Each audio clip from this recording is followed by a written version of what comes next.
আসসালামু আলাইকুম রহমতুল্লাহ। সম্মানিত ভিউয়ার্স, আশা করি আল্লাহর রহমতে আপনারা সকলে ভালো আছেন। ভিউয়ার্স, এখন থেকে এনটিআরসি নতুন পথে হাঁটছে, আর গণবিজ্ঞপ্তি নয়। তাহলে এখন কিভাবে এনটিআরসি যে সকল নিবন্ধন সনদধারী রয়েছেন এবং বিভিন্ন স্কুল কলেজে শূন্য পদের বিপরীতে কিভাবেই নিয়োগ দেবে সেই সম্পর্কে বিস্তারিত আলোচনা করব। তবে বিস্তারিত জানতে আমার চ্যানেলের সাথেই থাকুন। তবে ছোট্ট একটি রিকোয়েস্ট, আপনি যদি আমার চ্যানেলে নতুন হয়ে থাকুন তাহলে চ্যানেলটি সাবস্ক্রাইব করুন এবং পাশে থাকা বেল আইকনটিও বাজিয়ে দিন। শিক্ষক নিয়োগে আর গণবিজ্ঞপ্তি নয়, ভিন্ন পথে হাঁটছে এনটিআরসি। দেশের এমপিওভুক্ত শিক্ষা প্রতিষ্ঠানে শিক্ষক নিয়োগে এ পর্যন্ত 5টি গণবিজ্ঞপ্তি দিয়েছে বেসরকারি শিক্ষক নিবন্ধন ও প্রত্যয়ন কর্তৃপক্ষ এনটিআরসি। সোমবার 16 জুন ষষ্ঠ গণবিজ্ঞপ্তি হবে। এরপর আর কোনো গণবিজ্ঞপ্তি প্রকাশ করবে না এনটিআরসি। আগামীতে শিক্ষক নিবন্ধনের বিজ্ঞপ্তি হবে শিক্ষক নিয়োগের বিজ্ঞপ্তি।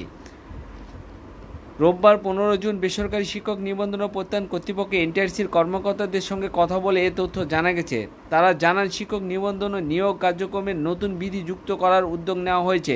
নতুন বিধিমালায় একটি বিজ্ঞপ্তির মাধ্যমে শিক্ষক নিয়োগের কার্যক্রম সম্পন্ন করা হবে। এটি বাস্তবায়ন হলে শিক্ষক নিবন্ধনে চূড়ান্তভাবে উত্তীর্ণ সবাই চাকরির সুযোগ পাবেন। এছাড়া শিক্ষক নিবন্ধনে বিজ্ঞপ্তি কার্যক্রম শেষ হওয়ার পর আলাদা করে গণবিজ্ঞপ্তি প্রকাশ করতে হবে না। তবে এনটিআরসি চেয়ারম্যান ভারপ্রাপ্ত মোহাম্মদ নূরে আলম সিদ্দিকী বলেন, শিক্ষক নিবন্ধনে একটি বিজ্ঞপ্তির মাধ্যমে নিয়োগ প্রক্রিয়া শেষ করার নতুন পদ্ধতি চালুর বিষয়ে আমরা কাজ করছি। শিক্ষা মন্ত্রণালয় এতে সম্মতি দিয়েছে। এই বিষয়টি এখনও প্রক্রিয়াধীন। নতুন পদ্ধতিতে শিক্ষক নিবন্ধন বিজ্ঞপ্তি দিতে কত সময় লাগতে পারে এমন প্রশ্নে তিনি বলেন, প্রস্তাবনাটি এখনও জনপ্রশাসন মন্ত্রণালয়ে রয়েছে। এরপর আইনগত দিক যাচাইয়ের আইন মন্ত্রণালয়ে যাবে। বিধিমালা অনুমোদনের পর এই সংক্রান্ত পরিপত্র জারি করা হবে। পরিপত্র হলে সেই নিয়ম মেনে এটি চালু করব আমরা। তবে ভিউয়ার্স, এনটিআরসি সূত্রে জানায়, নতুন যে বিধিমালা করা হচ্ছে তাতে 19তম শিক্ষক নিবন্ধন বিজ্ঞপ্তি থাকছে না, কেবলমাত্র শিক্ষক নিয়োগ বিজ্ঞপ্তি লেখা থাকতে পারে। মূলত বিশেষের আদলে সরাসরি শিক্ষক নিয়োগ বিজ্ঞপ্তি প্রকাশ করবে এনটিআরসি। সেক্ষেত্রে পরীক্ষায় উত্তীর্ণরা সবাই চাকরির সুযোগ পাবেন। যতগুলো পদ ততজনকে পরীক্ষায় চূড়ান্তভাবে উত্তীর্ণ করানো হবে। এছাড়া বিজ্ঞপ্তি প্রকাশের দিন থেকে বয়সও গণনা করা হবে।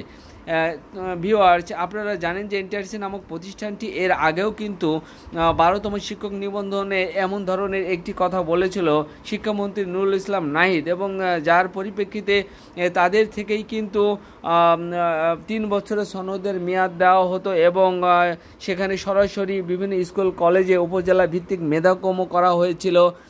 কিন্তু সেটা পরবর্তীতে বিভিন্ন আন্দোলনের পরিপ্রেক্ষিতে সেটা বানচাল হয়ে যায় এবং এনটিআরসি বিভিন্নভাবে গণবিজ্ঞপ্তি দিতে সক্ষম হয়।